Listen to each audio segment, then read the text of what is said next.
Hi friends, welcome to Ranjana Sweet Home.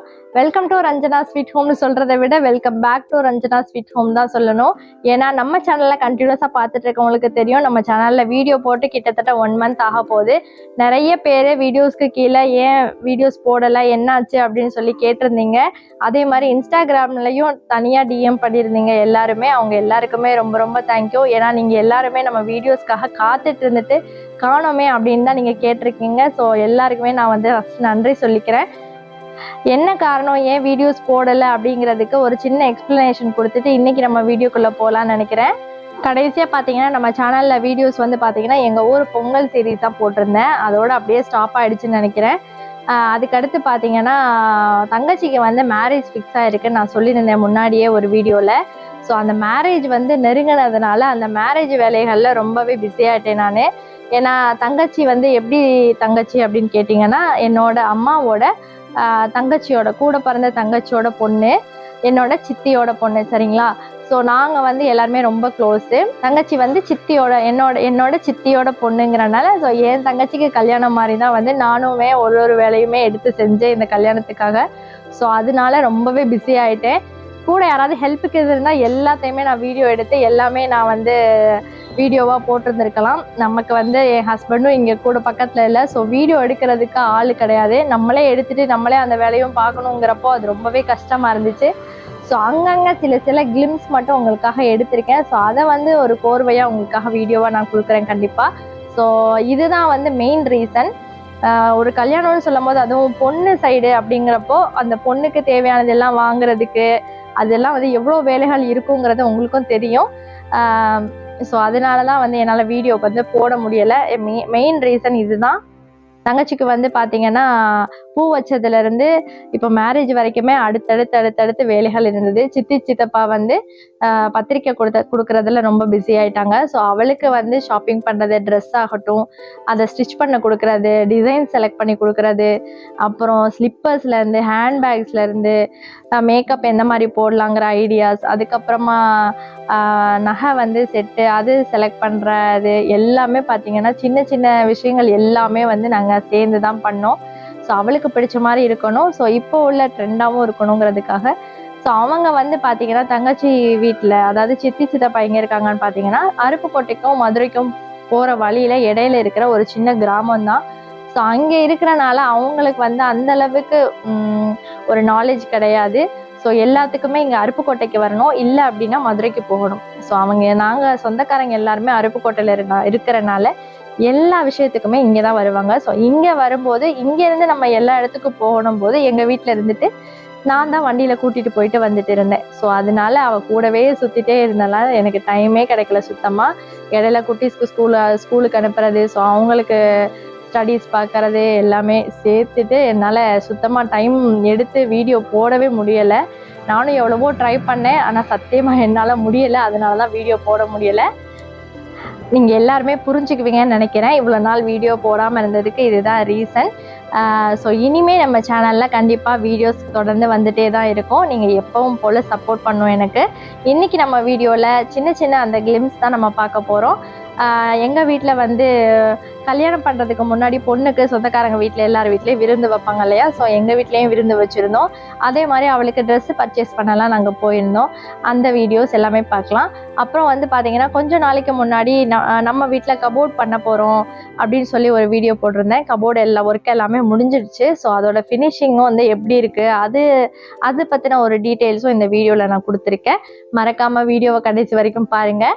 நம்ம சேனலை first பார்க்குறவங்களுக்கு தெரியாது, நாங்கள் இதுக்கு முன்னாடி ஆப்ரிக்காவில் இருந்தோம். ஆப்ரிக்காவை பற்றின நிறைய வீடியோஸ் நம்ம சேனலில் இருக்குது. அதெல்லாம் நீங்கள் பார்க்கணும் அப்படின்னா மறக்காமல் ரஞ்சனா ஸ்வீட் ஹோம் சேனலுக்குள்ளே போய் அந்த வீடியோஸ் எல்லாம் பாருங்கள். நம்ம சேனலை சப்ஸ்கிரைப் பண்ணாதவங்க சப்ஸ்கிரைப் பண்ணிவிட்டு இப்போ நம்ம வீடியோக்குள்ளே போகலாம் வாங்க. கல்யாண வேலைகளில் ஃபஸ்ட்டு ஸ்டார்ட் பண்ணது என்னென்னு பார்த்தீங்கன்னா இந்த ஷாப்பிங் ஒர்க்கு தான். ஏன்னா துணி எல்லாமே வாங்கி ஸ்டிச் பண்ணி நம்ம கல்யாணத்துக்கு முன்னாடி வாங்கணுங்கிறனால ஃபஸ்ட்டு இந்த சாரீ, சுடிதார்ஸ் இதெல்லாம் வந்து ஷாப்பிங் வந்து முடிச்சிட்டோம். எப்போவும் பார்த்தீங்கன்னா நாங்கள் மதுரைக்கு தான் போவோம். இது வரைக்கும் எல்லார் கல்யாணத்துக்குமே டைரெக்டாக மதுரைக்கு போய் அங்கே தான் செலக்ட் பண்ணி வாங்கிட்டு வருவோம். இப்போ பார்த்தீங்கன்னா அருப்புக்கோட்டையிலே ரீஜன்னு ஒரு கடை இருக்குது. ஸோ அங்கேயே வந்து மதுரையில் கிடைக்கிற மாதிரி நல்ல துணிகள்லாம் கிடைக்கிறனால இங்கேயே போய் எடுத்துக்கலாம். அப்போ வந்து நல்ல வெயிலான டைமு. ஸோ வெயிலில் குழந்தைங்களெல்லாம் கூட்டிகிட்டு அலைய வேணாங்குமே அப்படின்னு சொல்லிட்டு இங்கே எடுத்துக்கலான்ட்டு கொஞ்சம் கொஞ்சமாகவும் நம்ம எடுத்துக்கலாம். ஒரே நாளில் கூட போய் அலைய வேண்டும்னு அவசியம் இல்லை அப்படின்ட்டு கொஞ்சம் கொஞ்சமாக போய் எடுத்தோம் நாங்கள். கல்யாண பொண்ணுக்கு எடுக்க போகிறோம் அப்படிங்கிறப்போ உங்களுக்கே தெரியும், சின்ன சின்ன விசேஷங்களுக்கு கட்டுற மாதிரி கொஞ்சம் சிம்பிளான புடவையும், பெரிய கொஞ்சம் ஃபங்க்ஷனுக்கு கட்டுற மாதிரி கிராண்டான புடவையும் எல்லாமே எடுத்திருந்தோம். சும்மா கோயிலுக்கு கட்டுறதுக்கு சும்மா நார்மல் புடவை அந்த மாதிரியும் வந்து செலக்ட் பண்ணி இத்தனை புடவை வாங்கலாம் அப்படிங்கிற மாதிரி போய் தான் வாங்கினோம். யார் யார் போயிருந்தோம் அப்படி கேட்டிங்கன்னா, நான், சித்தி, தங்கச்சி, அப்புறம் பார்த்திங்கன்னா என்னோடய இன்னொரு சித்தி, அதாவது எங்கள் அம்மாவோட 2வது சிஸ்டர், என்னோடய நாத்தனார், அப்புறம் என்னோடய சின்ன மாமா, அத்தை, சௌமிகா எல்லாருமே சேர்ந்து போயிருந்தோம். ரொம்பவே ஜாலியாக இருந்தது அந்த ட்ரிப்பும். இப்போ நீங்கள் பார்த்துட்ருக்கிறது தான் நம்ம வீட்டில் ஒர்க் பண்ண அந்த கபோர்டு ஒர்க்கு. இந்த மாதிரி தனித்தனியாக எல்லாமே கொண்டு வந்துட்டாங்க செட்டாக. இதை வந்து நான் எக்ஸ்பிளைன் பண்ணியிருக்கேன் பின்னாடி, அதையும் நீங்கள் பாருங்கள். ட்ரா வந்து பார்த்திங்கன்னா ட்ரெஸ்ஸிங் டேபிளுக்கு கீழே வர்ற ட்ரா. இது வந்து எத்தனை பீஸாக வந்தது, எப்படி ஒர்க் பண்ணியிருக்காங்க அப்படிங்கிறத நான் உங்களுக்கு தெளிவாக நான் வந்து சொல்லியிருக்கேன் வீடியோவில். ஃபினிஷிங் காட்டிட்டு உங்களுக்கு சொல்லியிருக்கேன். அப்போ நான் காட்டும் போது உங்களுக்கு புரியும் அது எந்த மாதிரி பண்ணியிருக்காங்க அப்படின்னு. ஜாமான் வரும்போது இந்த மாதிரி தனித்தனியாக தான் வந்தது.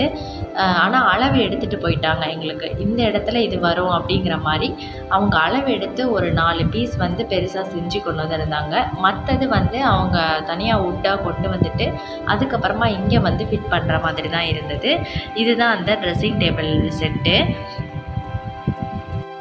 முக்கால்வாசி வேலை அவங்களே முடித்து கொண்டு வந்துட்டாங்க. அப்படி இருந்துமே அவங்க வேலை முடிச்சுட்டு போகும்போது அவ்வளோ தூசி இருந்தது வீட்டில். இதுவே நம்ம இங்கேயே வந்து பலகை கொண்டு வந்து மொத்தமாக இங்கேயே பண்ணுறோம் அப்படின்னா வீடு வந்து ரொம்ப தூசியாக இருக்கும். நம்ம இன்னும் குடி வரல அப்படின்னா அந்த மாதிரி செய்கிறதுக்கு ஈஸி. நம்ம குடி இருக்கும்போது அந்த மாதிரி செய்கிறதுக்கு ரொம்பவே கஷ்டமாக இருக்கும். ஹாய் ஃப்ரெண்ட்ஸ், இவ்வளோ நேரம் பார்த்தீங்கன்னா இந்த கபோர்டு எப்படி செஞ்சாங்க அப்படிங்கிறத உங்களுக்கு வீடியோவில் காட்டியிருந்தேன். ஃபஸ்ட்டு வந்து பார்த்தீங்கன்னா அளவு எடுத்துகிட்டு போயிட்டாங்க. நான் முன்னாடியே ஒரு வீடியோவில் காட்டியிருப்பேன். இங்கே ஒரு திண்டு மாதிரி கட்டியிருந்தோம்.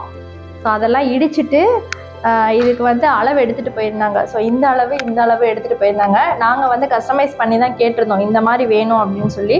ஸோ அதுக்கேற்ற மாதிரி அளவு எடுத்துகிட்டு போய் இது வந்து பார்த்தீங்கன்னா இது ஒரு பாட்டு, இது 2ஐயும் சேர்த்து ஒரே கபோர்டாக கொண்டு வந்திருந்தாங்க. இது வந்து பார்த்தீங்கன்னா இது 3மே சேர்ந்து ஒன்றா வந்துருந்துச்சு. அதே மாதிரி இது வந்து பார்த்தீங்கன்னா கார்னர் செட்டு. இந்த கார்னர் வந்து வேஸ்ட் பண்ணக்கூடாது அப்படிங்கிறதுக்காக இந்த சைடு நம்ம வந்து ட்ரெஸ்ஸிங் டேபிள் எக்ஸ்டெண்ட் பண்ணுறோம். ஸோ அதனால் இந்த கார்னர் வேஸ்ட் ஆகிடக்கூடாதுங்கிறதுக்காக இது வந்து ஒரு கார்னர் செட்டு. ஸோ இது வந்து நமக்கு உள்ள வரைக்கும் கார்னர் வரைக்கும் வந்துடும். ஸோ இந்த சைடு ஒரு டோர், இந்த சைடு ஒரு டோர் கொடுத்து கார்னர் செட்டாக கொடுத்துருக்காங்க. இது வந்து ஒரு தனியாக ஒரு அட்டாச்மெண்ட்டு. அதுக்கப்புறம் பார்த்தீங்கன்னா இது ட்ரெஸ்ஸிங் டேபிள் தனியாக வந்தது. ஸோ 1 2 3 4 மொத்தம் 4 பார்ட்டாக வந்தது கீழே இருக்கிறது. மேலே லாஃப்ட் பார்த்தீங்கன்னா தனித்தனியாக வந்து டோர் மட்டும் ஃபிக்ஸ் பண்ணி கொடுத்துருக்காங்க.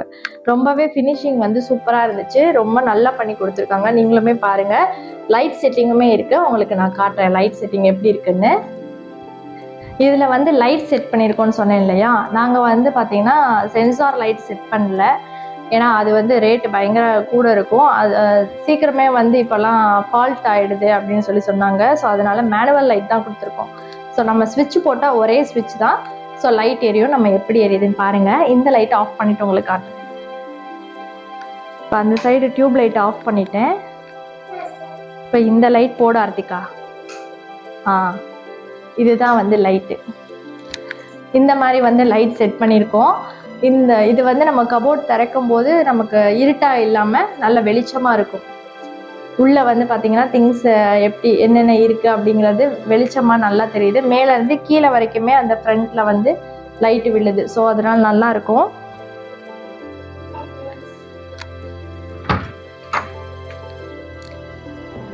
இதில் பார்த்தீங்கன்னா தெரியும், இதில் வந்து குட்டீஸோட ட்ரெஸ் இருக்குது. இது எத்தனை தடவை அடுக்குனாலும் இப்படி தான் ஆகும். ஸோ மேலேருந்து உங்களுக்கு கீழே வரைக்குமே லைட் ஓரளவுக்கு வரும். வெளிச்சம் தெரியும் நல்லா உள்ளே நம்ம என்ன வச்சுருக்கோம் அப்படிங்கிறது. இருட்டாக இருக்கும் போது, ஏன்னா உள்ளேயும் வந்து உங்களுக்கு பிளாக் பேக்ரவுண்டுங்கிறனால சரியாக தெரியாது. ஸோ லைட் இருக்கிறதுனால ஓரளவுக்கு நல்லாயிருக்கு. ட்ரெஸ்ஸிங் டேபிள்லையுமே இந்த லைட்டும் இருக்குது, உள்ளே ஒரு எக்ஸ்ட்ரா லைட்டும் இருக்குது. நான் உங்களுக்கு தனியாக காட்டுறேன். அதே மாதிரி ட்ரெஸ்ஸிங் டேபிள் கீழே 3 ட்ராயர்ஸ் கொடுத்துருக்கோம். அதுவுமே வந்து கஸ்டமைஸ் பண்ணி கேட்டேன். ஏன்னா வளையல் இதெல்லாம் வைக்க வேணும், 2மே பொம்பளை பிள்ளைங்க, நிறைய அக்சசரிஸ் இருக்கும்ன்ட்டு அதுக்கேற்ற மாதிரி எனக்கு வந்து ஸ்ப்ளிட் பண்ணி கொடுங்க அப்படின்னு சொல்லிட்டு ஒரே ஒரு இது மட்டும் 4 ஸ்ப்ளிட் பண்ணி இந்த சைடு வந்து பேங்கிள் ஸ்டாண்ட் வச்சு வாங்கியிருக்கேன். ஸோ கீழேலாம் வந்து ஒரே ரேக்காக தான் இருக்கும், 2ஆக மட்டும் பிரித்து ரேக் கொடுத்துருக்காங்க. ஸோ நாங்கள் வந்து அடுக்கிக்கிறோம். அதே மாதிரி இந்த கபோர்ட்லேயுமே பார்த்தீங்கன்னா இன்னர்ஸ் வைக்கிறதுக்கு அப்படின்னு சொல்லிட்டு ஒரு பெரிய ட்ரா, அதில் வந்து பார்ட்டிஷன் கொடுத்து தனித்தனியாக வச்சுக்கிற மாதிரி வச்சுருக்கோம். ஏன்னா அதெல்லாம் வெளியே தெரியாமல் இருந்தால் நல்லா இருக்குங்கிறதுக்காக பெரிய ட்ரா மாதிரி அதில் வச்சாச்சு. ஸோ உங்களுக்கு ட்ரெஸ்ஸிங் டேபிள் இப்போ காட்டுறேன். ட்ரெஸ்ஸிங் டேபிள் பார்த்தீங்கன்னா இப்படி தான் இருக்கும். கீழே 3 ட்ரா இருக்குது, நல்ல பெரிய மிரர். இவ்வளோ பெரிய மிரர் இருந்தாலும் நாங்கள் 3 பேர் லேடிஸ் இருக்கனால இந்த சைடு ஒரு மிரர், இந்த சைடு ஒரு மிரர் வச்சுருக்கோம்.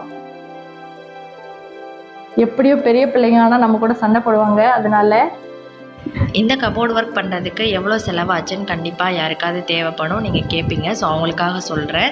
இந்த மொத்த ஒர்க்கு முடிக்கிறதுக்கு வந்து 1 லேக் வந்து ஆச்சு. ஃபினிஷிங் முடிச்சதுக்கப்புறம் பார்த்தவங்க எல்லாருமே பார்த்தீங்கன்னா 1 லேக்னா பரவாயில்ல, தனியாக நம்ம பண்ணோன்னா ரொம்ப காஸ்ட் ஆகும் அப்படின்னு தான் சொன்னாங்க. ஸோ உங்களுக்கு யாருக்காவது இந்த மாதிரி தேவைப்படுது அப்படின்னா கண்டிப்பாக கமெண்ட்டில் கேளுங்க, நான் உங்களுக்கு அவங்க காண்டாக்ட் நம்பர் கொடுக்குறேன். அடுத்து பார்த்திங்கன்னா கல்யாண பொண்ணுக்கு எங்கள் வீட்டில் விருந்துக்காக ரெடி பண்ணியிருந்தோம். ஸோ அவளுக்கு விருந்து வைக்கும் போதே என்னோடய நாத்தனார் வீட்லேயுமே அவங்களையுமே விருந்துக்கு இன்வைட் பண்ணியிருந்தோம். ஸோ நாங்கள் எல்லோரும் சேர்ந்து தான் சமையல் பண்ணோம். எனக்கு வந்து எங்கள் நாத்தனார், அப்புறம் சௌமிகா, சித்தி பொண்ணு காவ்யா எல்லோரும் சேர்ந்து தான் ஹெல்ப் பண்ணாங்க.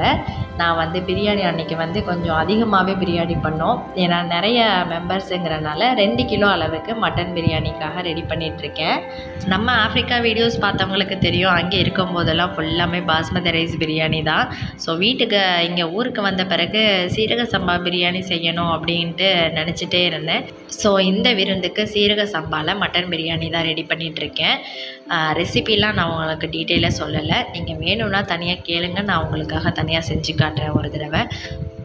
பிரியாணி உண்மையிலே ரொம்பவே சூப்பராக இருந்துச்சு. என் தங்கச்சிக்கும் மட்டன் பிரியாணி தான் பிடிக்குமா, அந்த விஷயம் எனக்கு அன்றைக்கி வரைக்கும் தெரியாது. சாப்பிடும்போது தான் சொன்னால் மட்டன் பிரியாணி தான்க்கா எனக்கு பிடிக்கும், கரெக்டாக நீங்கள் எப்படி செஞ்சுருக்கீங்க அப்படின்னு சொல்லிட்டு. அன்றைக்கி மெனு என்னென்னு பார்த்தீங்கன்னா மட்டன் பிரியாணி, பிரியாணிக்கு வந்து ரைத்தா பண்ணியாச்சு. கூட வந்து பார்த்திங்கன்னா சிக்கன் சாப்ஸ் பண்ணியிருந்தேன், அது கூடவே சிக்கன் 65வும் பண்ணியிருந்தேன். அப்புறமா முட்டை பணியாரம், ஒயிட் ரைஸ், ரசம், தயிர் இதெல்லாம் தான் பண்ணியிருந்தேன். காலையிலேயே மாமனார் வந்து எல்லாம் நான்வெஜ் எல்லாமே வாங்கி கொடுத்துட்டாங்க. ஸோ 65க்கெலாம் பார்த்திங்கன்னா காலையிலே நான் மசாலாலாம் பரட்டி வச்சுட்டு நல்லா ஊறி இருந்தனால சாப்பிட்றதுக்கு ரொம்பவே சாஃப்டாகவும் ஜூஸியாகவும் இருந்தது. எனக்கு இந்த மாதிரி விருந்துக்கு சமைக்கிறதுக்கு நிறைய டிஷ்ஷஸ் பண்ணுறதுக்கெல்லாம் ரொம்பவே பிடிக்கும், ரொம்ப இன்ட்ரெஸ்ட்டாக பண்ணுவேன். எப்போவாவது ஒரு தடவை இந்த மாதிரி விருந்து வீட்டுக்கு எல்லோரும் வராங்க அப்படின்னாலே ரொம்பவே ஜாலியாக இருக்கும். சிஸ்டர்ஸ் எல்லோரும் சேர்ந்து கிண்டல் அடிச்சுட்டு ஏதாவது பேசிட்டு ஜாலியாக சமைப்போம். ஒரு டயர்ட்னஸே தெரியாது, ரொம்ப நல்லாயிருக்கும். அன்றைக்கி 2 கிலோ மட்டன் பிரியாணி செஞ்சது ரொம்ப அதிகமாகிடுச்சு. அதனால நைட்டுமே எல்லோரும் எங்கள் வீட்டில் தான் சாப்பிட்டுட்டு அதுக்கப்புறமா தான் வீட்டுக்கு போனாங்க. பிரியாணி வந்து பார்த்திங்கன்னா இந்த மாதிரி வட்டையில் தான் பண்ணியிருந்தேன். ஏன்னா 2 கிலோ பிரியாணி அளவு பண்ணுறதுக்கு நம்ம வீட்டில் பாத்திரம் கிடையாது. அதனால் அத்தை வீட்டிலேருந்து வட்டை வாங்கிட்டு வந்து அதில் தான் பண்ணியிருந்தேன். பிரியாணி ரொம்ப சூப்பராக வந்திருந்தது, பொழுன்னு. ரைஸ் எல்லாம் ஒன்றுக்கு ஒன்று ஒட்டாமல், மசாலா, உப்பு, காரம் எல்லாமே கரெக்டாக இருந்தது. அத்தை கூட சாப்பிட்டுட்டு நல்லா இருந்தது. எங்கள் வீட்டில் பார்த்திங்கன்னா காரம் வந்து ரொம்ப இருக்கக்கூடாது. அதே மாதிரி இந்த மசாலா, அந்த கறி மசாலா ஸ்மெல் வந்து நிறைய இருந்தால் வந்து சாப்பிட மாட்டாங்க எங்கள் வீட்டில். அதனால் அதெல்லாம் கம்மியாகவே போட்டு பழகிட்டேன் நான். அந்த மாதிரி பண்ணதுமே ரொம்பவே நல்லா இருந்துச்சு சாப்பிட்றதுக்கு. பிரியாணி வந்து ரொம்ப மசாலாவாக இருந்தால் தான் ஒரு மாதிரி ஹெவியாக இருக்கும். சாப்பிட்டதுக்கப்புறம் கொஞ்சம் மசாலா வந்து லைட்டாக பிரியாணி சாப்பிட்டா ரொம்ப ஹெவியாக தெரியாது, ஓரளவுக்கு நல்லாயிருக்கும். ஸோ இப்போ தான் வந்து தம்மெல்லாம் உடச்சி ரைஸை கிளறி விட்டுட்ருக்கேன். மேலாப்பில் இருந்த அந்த ஒரு லேயர் மட்டும் கொஞ்சம் அந்த அரிசி வந்து அரை வேக்காடாக இருந்துச்சு, உள்ளே எல்லாமே நல்லா வெந்திருந்துச்சு அரிசி. அதே மாதிரி பார்த்திங்கன்னா சிக்கன் சாப்ஸுமே பண்ணியிருந்தேன். சாப்ஸுக்கு வந்து பார்த்திங்கன்னா வெங்காயம், தக்காளி எல்லாம் அரைச்சி ஊற்றிட்டு இது முந்திரி பருப்பெல்லாம் அரைச்சி ஊற்றும் போது அது ஒரு டேஸ்ட் ரொம்பவே சூப்பராக இருக்கும். அதோடு இந்த பிரியாணி சாப்பிட்றதுக்கு ரொம்ப நல்லா இருந்துச்சு. கூடவே சிக்கன் 65 அப்புறம் வந்து முட்டை பணியாரம்னா கேட்கவா வேணும். அன்றைக்கி செம விருந்து தான். எல்லோரும் ஜாலியாக உட்காந்து பேசி சிரிச்சுக்கிட்டே சாப்பிட்டோம். புது பொண்ணு வேறு, அவளை நல்லா கிண்டல் பண்ணிவிட்டு ஜாலியாக இருந்தது அன்றைக்கி ரொம்ப. எல்லாருக்கும் பரிமாறி முடிச்சுட்டு கடைசியாக நான், என் நாத்தனார், அப்புறம் அண்ணா எல்லோரும் நாங்கள் 3 பேர் மட்டும் உட்காந்து கடைசியாக சாப்பிட்டோம். என்னோடய சித்தி பொண்ணு காவியா வந்து நான்வெஜ் சாப்பிட மாட்டா. ஸோ அவளை வச்சு கிண்டல் பண்ணிவிட்டு ஓட்டிட்டு கல்யாணத்துக்கு அப்புறம் நீ என்ன பண்ண போகிற அப்படின்னு பேசிட்டு, கல்யாணத்துக்கு முன்னாடி நிறைய பேர் நான்வெஜ் சாப்பிட மாட்டேன்னு சொல்லுவாங்க. ஆனால் கல்யாணத்துக்கு அப்புறம் எல்லாருமே நான்வெஜ் சாப்பிட பழகிடுவாங்க. ஸோ அதை பற்றி பேசிட்டு ஜாலியாக சிரித்து விளையாடிட்டு இருந்தோம். நம்ம சௌமிகாவும் அன்றைக்கி வந்திருந்தாங்க விருந்துக்கு. ஸோ அவங்களும் வந்து சாப்பிட்டுட்டு ரொம்ப நல்லா இருக்காக்கா அப்படின்னு சொல்லிட்டு இருந்தாங்க. ஸோ அன்னைக்கு வந்து பார்த்திங்கன்னா ரொம்பவே ஜாலியாக இருந்துச்சு. எல்லோரும் வீட்டில் இருந்தது. ஈவினிங் நைட்டு வரைக்கும் எல்லாருமே உட்காந்து ஒன்றா தான் உட்காந்து சாப்பிட்டோம். ரொம்ப ரொம்ப ஜாலியாக இருந்தது. கல்யாணத்தோட ஒரு சில கிளிம்ஸ் தான் இது, கல்யாணத்துக்கு முன்னாடி. ஸோ அடுத்து வர வீடியோஸில் கல்யாணத்தப்போ நடந்த கிளிம்ஸ் எல்லாமே உங்களுக்கு காட்டுறேன். இந்த வீடியோ இதோட முடியுது ஃப்ரெண்ட்ஸ். இந்த வீடியோ உங்களுக்கு பிடிச்சிருந்ததுன்னா மறக்காமல் லைக் பண்ணுங்கள், ஷேர் பண்ணுங்கள். ரஞ்சனா ஸ்வீட் ஹோம் சேனலை சப்ஸ்கிரைப் பண்ணிக்கோங்க. தேங்க்யூ.